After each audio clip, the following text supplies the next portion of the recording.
Student, welcome to history insight. আমি তোমাদের Sovan sir.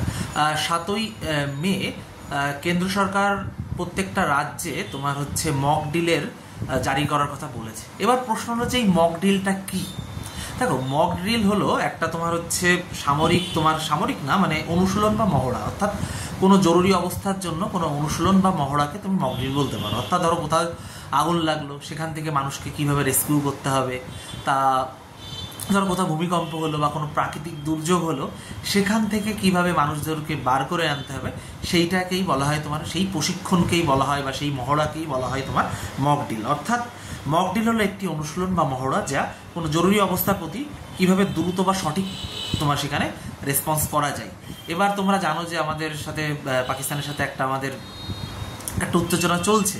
তো সেক্ষেত্রে এখন মানে কেন্দ্র সরকার প্রত্যেকটা রাজ্যে তোমার মক ডিল জারি করার কথা বলেছে। অর্থাৎ সেখানে সাধারণ নাগরিক এবং তোমার যারা ছাত্র আছে তাদেরকে অংশগ্রহণ, অর্থাৎ তাদের সেই প্রশিক্ষণ দেওয়ার কথাও কিন্তু কেন্দ্র সরকার তোমার এখানে বলেছে। অর্থাৎ মক ডিল জারি করে তাদেরকে যে যদি কোনো সেটা আপৎকালীন অবস্থা শুরু হয় বা কোনো তখন সাধারণ মানুষ কীভাবে রেসপন্স করবে। কারণ যদি দেখো, ঠাকুর না করুক, কেউ আমরা যুদ্ধের পক্ষে না, যদি কোনো কারণে বেঁধে যায় তাহলে সেটা কী করে করতে হবে।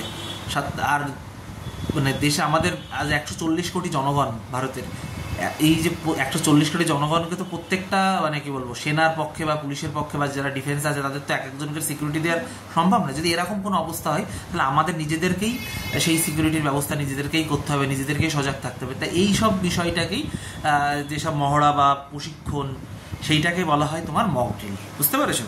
তো মক ডিল তুমি যদি বলো, মক ডিলের উদাহরণটা কি?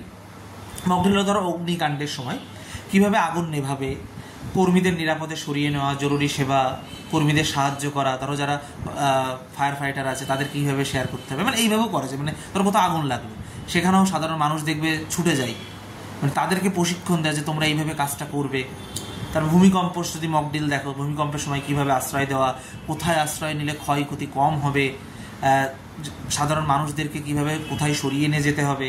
তারপর অনেক সময় বন্যা হয়, বন্যার সময়ও কিন্তু মক ডিলের ট্রেনিং দেওয়া হয়। কিভাবে হয় তোমার, বন্যার সময় কিভাবে আশ্রয় নেওয়া, কিভাবে নিরাপদ পানীয় জল তারা পাবে, বা বিভিন্ন যে ঝড় টড় হয় তখনও কিন্তু এই মক ডিলের ট্রেনিং দেওয়া হয়। তা এখন কেন্দ্র সরকার 7ই মে তোমার প্রত্যেকটা রাজ্যে অ্যাডভাইজারি জারি করেছে যে সাধারণ মানুষ এবং ছাত্রদেরকে মক ডিলের তোমার ট্রেনিং দিতে হবে।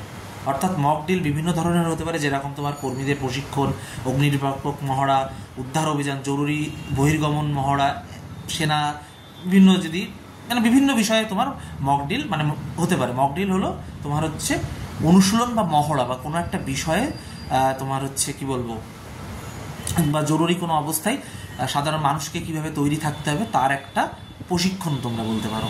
তা বন্ধুরা, আজকে এবং তোমরা যদি আরও জানতে চাও সেটা কমেন্টে লেখো, আমি এটা নিয়ে ভিডিও বানিয়ে দেবো। কেমন?